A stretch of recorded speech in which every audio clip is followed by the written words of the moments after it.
There is only addition and multiplication. I will just remove negative thoughts and I will have positive thoughts. All the best, it's not going to work. It's just that you need to pay little attention as to how it functions. You will see there is a distinction between what is you and what you have gathered.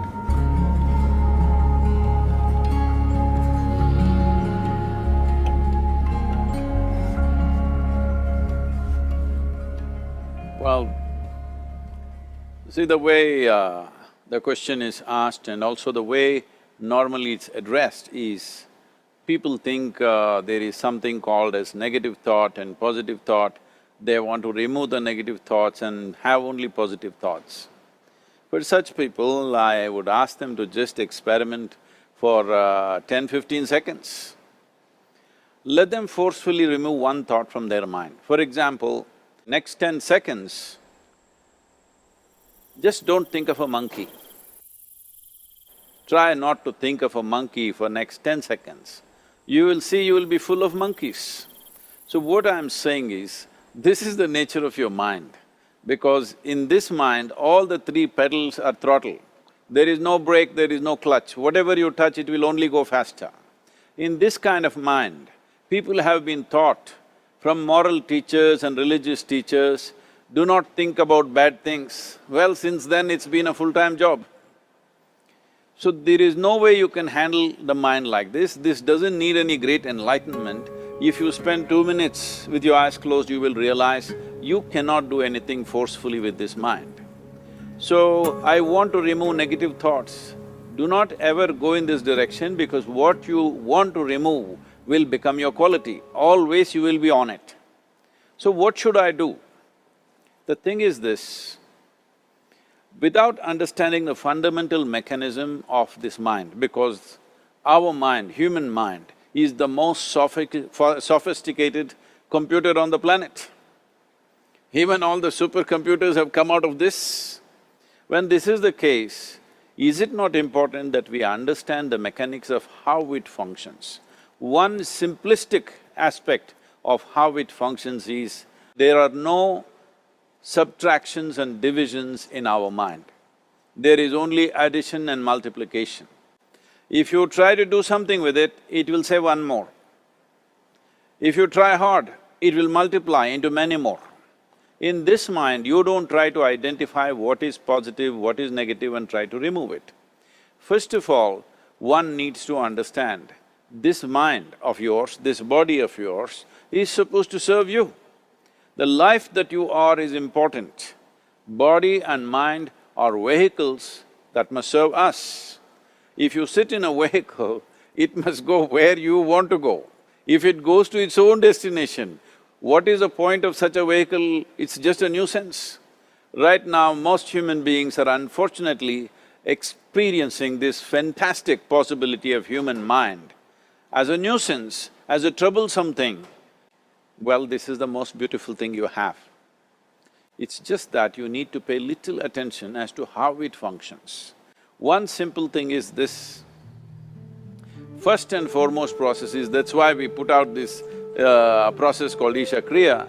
This is to distance yourself from your physiological and psychological process.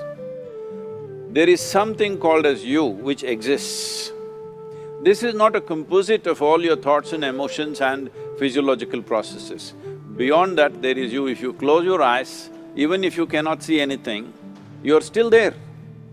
It is through the window of your eyes that you're looking out, but if you close your eyes, it doesn't mean that you don't exist, you still exist. So beyond your thought, you still exist, beyond your emotion, you still exist. So that you, the life that you are, this has to come into your experience.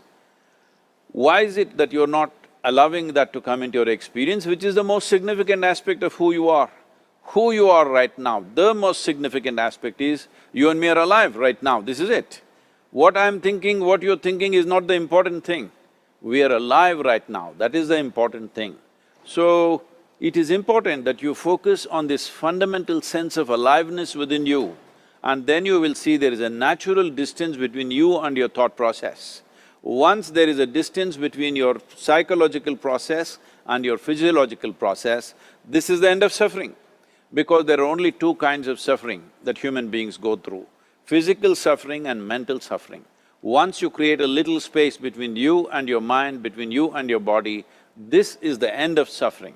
This is something every human being has to experience and know, otherwise thinking I will just remove negative thoughts and I will have positive thoughts, all the best, it's not going to work 100%, it's not going to work because nobody can remove it, they can avoid it for some time. So when negative thoughts come, you say Ram Ram, Shiva Shiva, whatever you want, but this is just avoiding, it's not gone.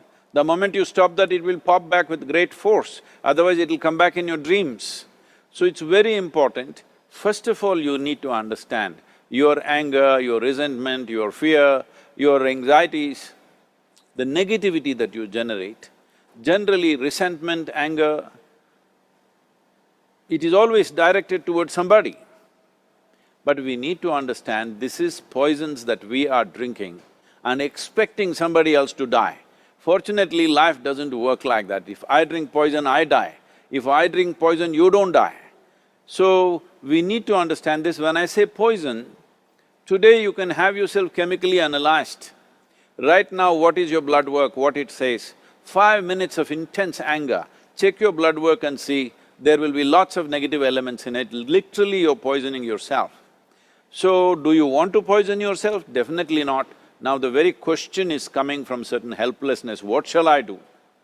Don't do anything, just sit back and just concern yourself with something which is a life process. Maybe your heartbeat, maybe your breath, maybe just a sensation of being alive.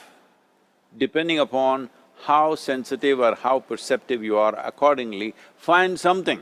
It could be a sensation in the body, it could be breath, it could be heartbeat, it could be anything, something which indicates life to you. Just pay attention to that for some time. Slowly you will see there is a distinction between what is you and what you have gathered, which includes both your physiological and psychological possibility